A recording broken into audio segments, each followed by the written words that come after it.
In this video, we are going to use the beam elements in Abaqus to model this rigid portal frame.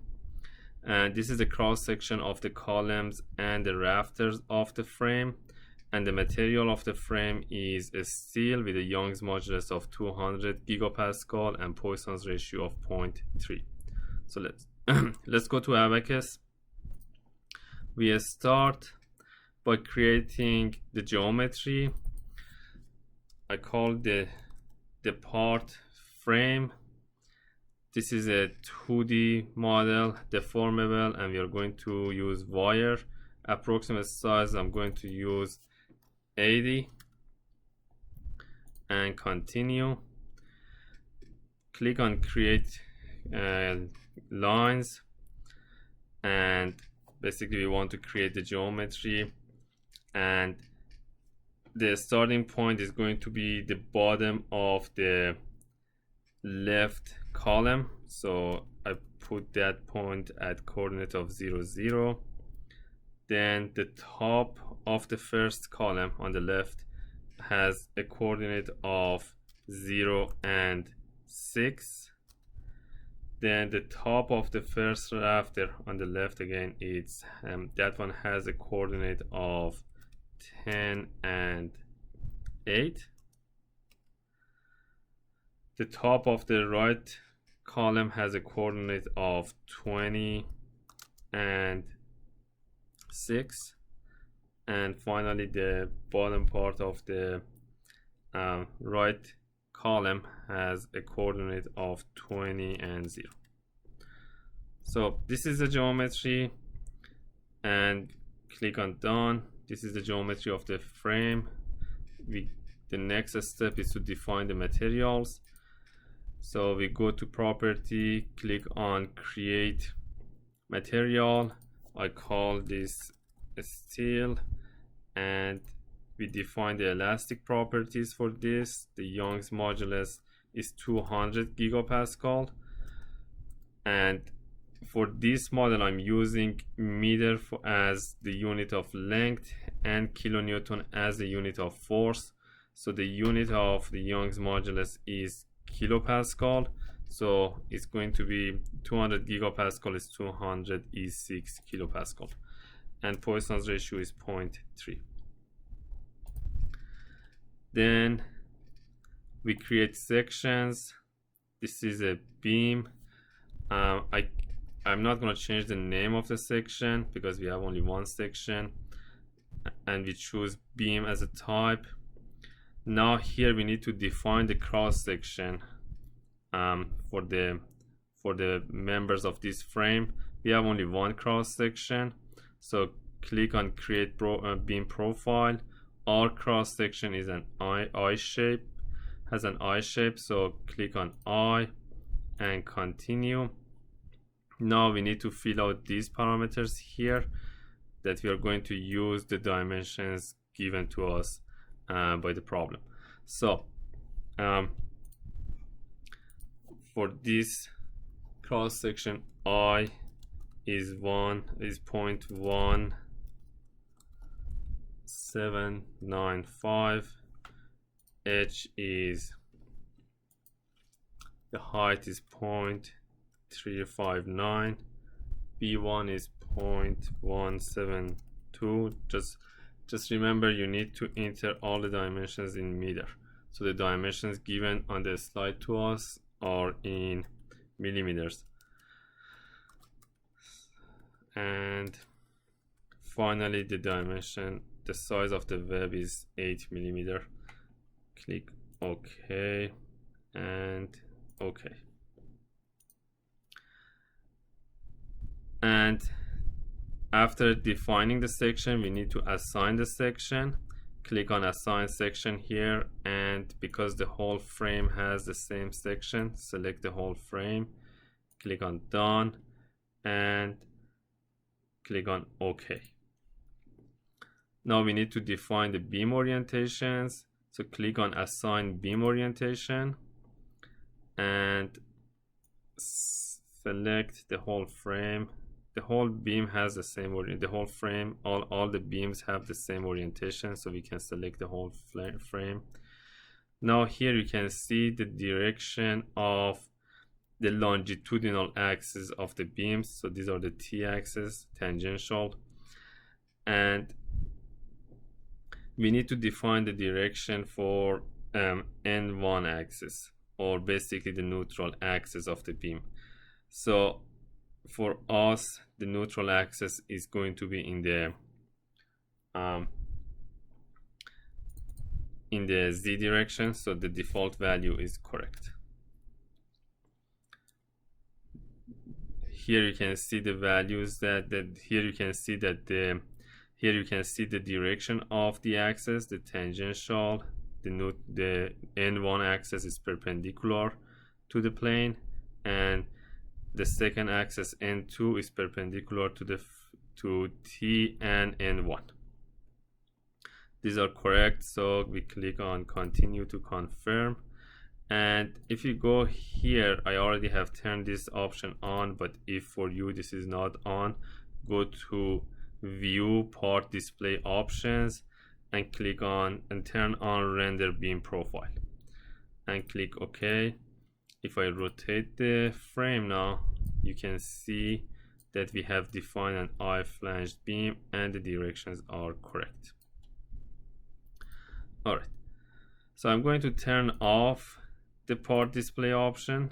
I'm going to turn off the render beam profile option,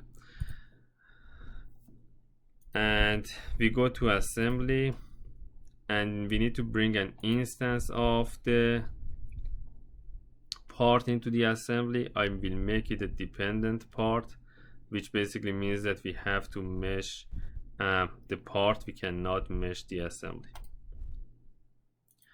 Now if we go to a step, we click on create a step. We want to do a static analysis, so select the static general, continue, and everything else is fine here. You don't need to change anything, so click on OK. Now let's go to the field output manager, and let's edit the default. If you go to force reactions, turn off the section forces and moments, this option, and then everything else is good, so click on OK and dismiss. The next step is to define the loads and boundary conditions. Let's start with the boundary conditions.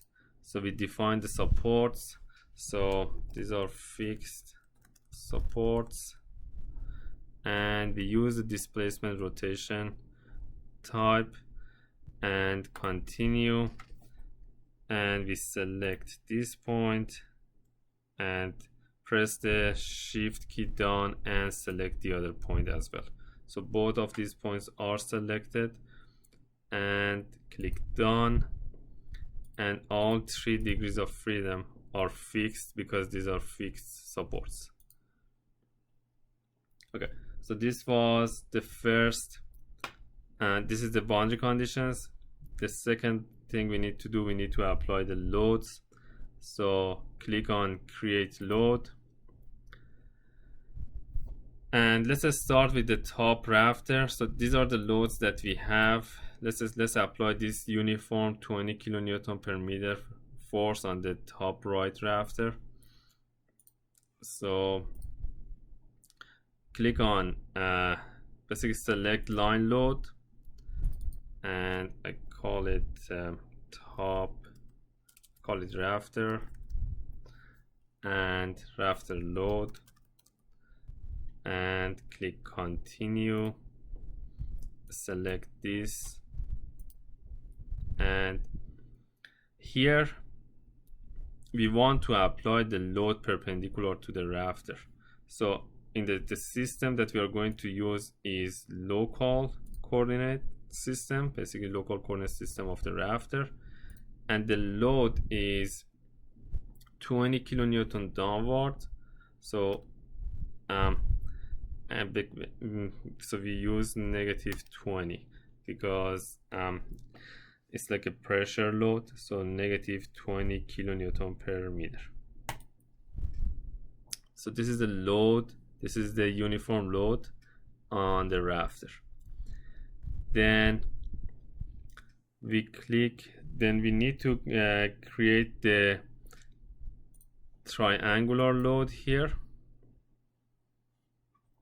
So we do something similar, but we just need to define the equation for the load. So click on create load, again line load. I'll call this triangular load.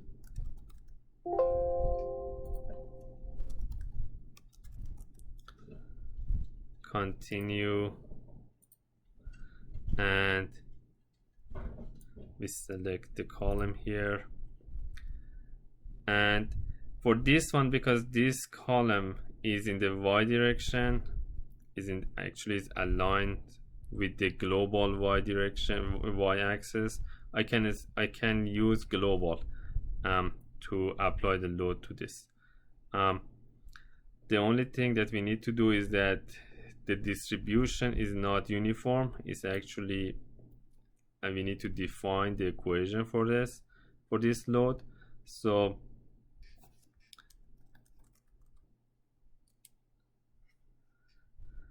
select the analytical field and continue. Here the equation for the triangular load is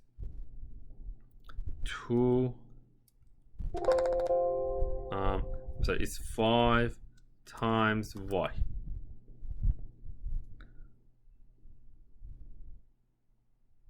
And click OK. Now here, after you have defined the analytical field, now you have it here. So this is what we found as the triangular load. And now the component in the x direction is 1, because this is multiplied by whatever distribution you have here, and in the y direction is 0. So this is the triangular load that we have defined and applied to the left column. The last force is this 30 kilonewton concentrated force that needs to be applied to the middle part. To apply that one, we have to partition this column. So let's go back to part and click to partition edge using parameters. Okay, and then select this edge. Done. And because we want to have because the 30 kilonewton force is acting at the middle, use t equal to 0.5. So basically t equal to 0 means the top end. This is the direction, the arrow shows the direction for t. T equal to 0 is the top end of the column, and t equal to 1 is the bottom end, and 0.5 is right at the middle. So create partition, and we have a point now there. So if we go back to load and click on create load, and this time we're going to select concentrated forces,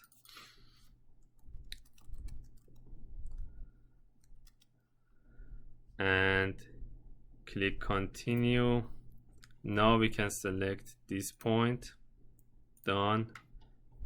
And the magnitude of this force is 30 kilonewton. Alright, so we have defined all the boundary conditions, supports and loads. Now we can go to mesh. For this frame, I'm going to use a global mesh size of 0.5, again because this is a dependent instance. We have to mesh it on part, so I have to choose part here and click on seed part, and the global size is 0.5. Click OK. You can see the location of the nodes here. We need to assign element type, so click on assign element type and select the whole frame. Done. And again, we are going to use beam linear.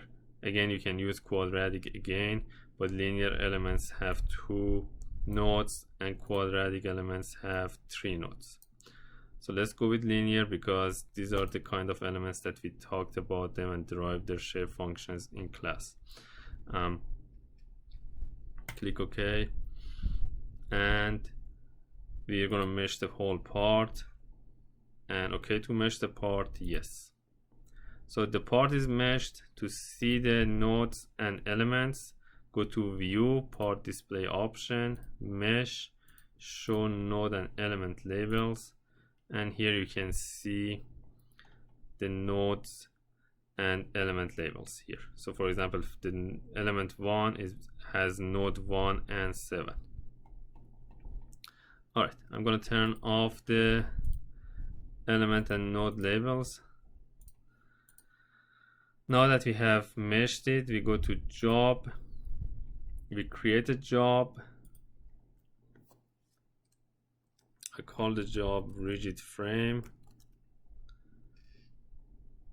and continue and OK. Then I'm going to submit the job from the tree. Right click on rigid frames and submit.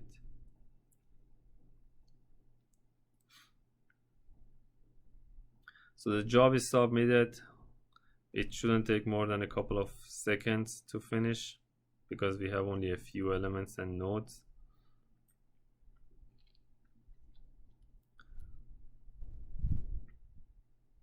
Alright, so the job is completed.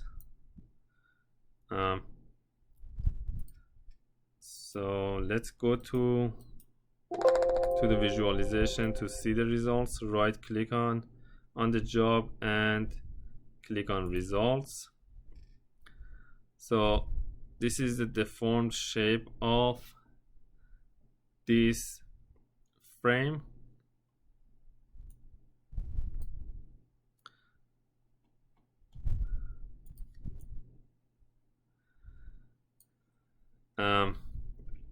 Let's look at the stresses S11 in this frame. So let's say, for example, if you want to find the location of maximum stress, click on counter options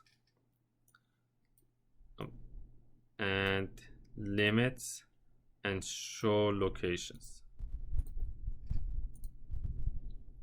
Okay, so here it's going to show you the location of the maximum and minimum stresses. Or you can do the same thing for U, the deflection, the maximum deflection here, and the minimum, which is 0. You can create reports as we talked before. You can click on report, field output, and for example, you can go to unique nodal and have a report for the support reactions, forces and moments. Let's say we don't need magnitude, and you can select the file name to be support reactions and click OK.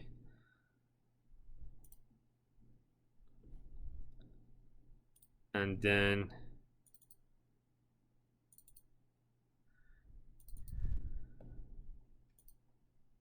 here, if you go to the working directory, you can see the support reactions. So for example, for node 1, which is the rigid support of the left frame, we have a horizontal force of 15 kilonewton, a vertical force of 46 kilonewton, and a bending moment of negative 104 kilonewton meter. Okay, that's it for today's video. Thank you.